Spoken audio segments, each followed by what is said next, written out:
you for those examples of the FBI's good work in your opening statement. I think we all appreciated what the FBI has done. My first question is this: would you reopen the Clinton investigation if you discovered new information that was both relevant and substantial? It's hard for me to answer in the abstract. We would certainly look at any new and substantial information. Yeah. In general, and let's impersonalize it, in general, if you discovered new information that was substantial and relevant, you would reopen an investigation, would you not? Again, even in general, I don't think we can answer that in the abstract. What we can say is if any investigation, if people have new and substantial information, we'd like to see it so we can make an evaluation. Okay. Let me give you some examples and mention several new developments that I think have occurred and ask you if you have become aware of them. The first example is what the chairman mentioned a while ago. An employee at a company that managed former Secretary Clinton's private email server said, quote, "I need to strip out a VIP's, very VIP, email address from a bunch of archived emails. Basically, they don't want the VIP's email address exposed to anyone." I assume you're aware of that. I'm aware of that. Okay. The same employee called a new retention policy designed to delete emails after 60 days a, quote, Hillary cover-up operation. And you saw that, did you not? Say the last. I'm sorry, Mr. Smith, I couldn't hear the last. Same employee called a new retention policy designed to delete emails after 60 days a Hillary cover-up operation. Okay. You saw that? I don't know that particular language. Okay. We'll get you the source, but you can take my word for it that that's what he said. I will. Another example, a former Clinton Foundation employee who also managed the Clinton server destroyed devices used by former Secretary Clinton by smashing them with a hammer. You're aware of that?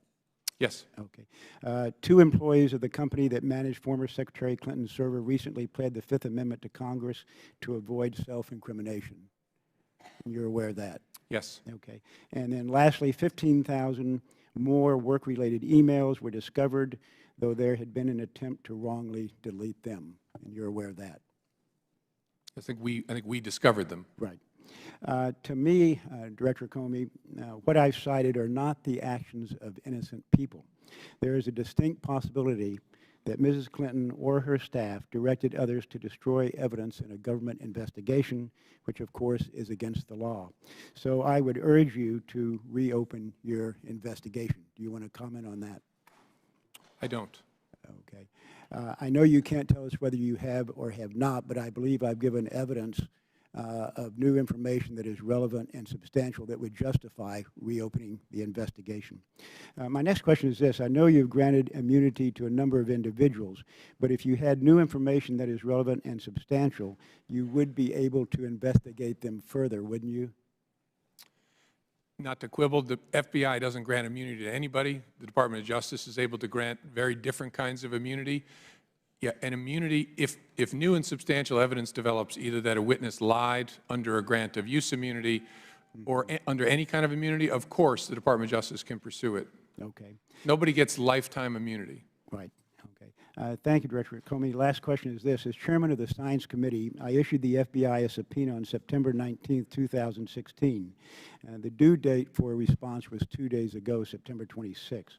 Bureau staff has still not provided the requested information and documents. Yesterday, we pointed out to them that the Science Committee has jurisdiction over the National Institute of Standards and Technology, which sets standards for the Federal Information Security Modernization Act of 2014. I trust you intend to comply with the subpoena. I intend to continue the conversations we've been having about the subpoena. Yeah. As you know, we've made a lot of documents available to at least 6 committees. And the question of whether we should make them available to another committee is something that we're struggling with, but talking to your folks about. To me, there's no struggle. If we have clear jurisdiction, which we can demonstrate, it, I think, obligates you to comply with the subpoena. Yes, sir. We're not trying to be disrespectful. We're just not sure we see the jurisdictional issue the way that your folks do, but we're continuing to talk about it. Okay. Thank you, Director Comey. Would the gentleman yield? I'll yield to the gentleman from California. Thank you. The chairman of the full committee had asked something earlier, and I just want to point out and ask it to be placed in the record. According to the Maryland Code of Ethics, 19301.11, it specifically prohibits a former or current government officer or employee from acting as a counsel to someone that they represented in government. I'd like that to be placed in the record. In light of the fact that the Maryland Bar Without has objection, it will be made a part of the record. in light of the fact the Maryland Bar has this prohibition, would that have changed your view of allowing her in and saying you had no authority? I'm not qualified, nor am I going to answer questions about legal ethics in this forum. The FBI has no basis to exclude somebody from an interview who the subject of the interview says is on their legal team. Okay. Thank you, Director Comey. Thank you, Mr. Chairman. Yield back.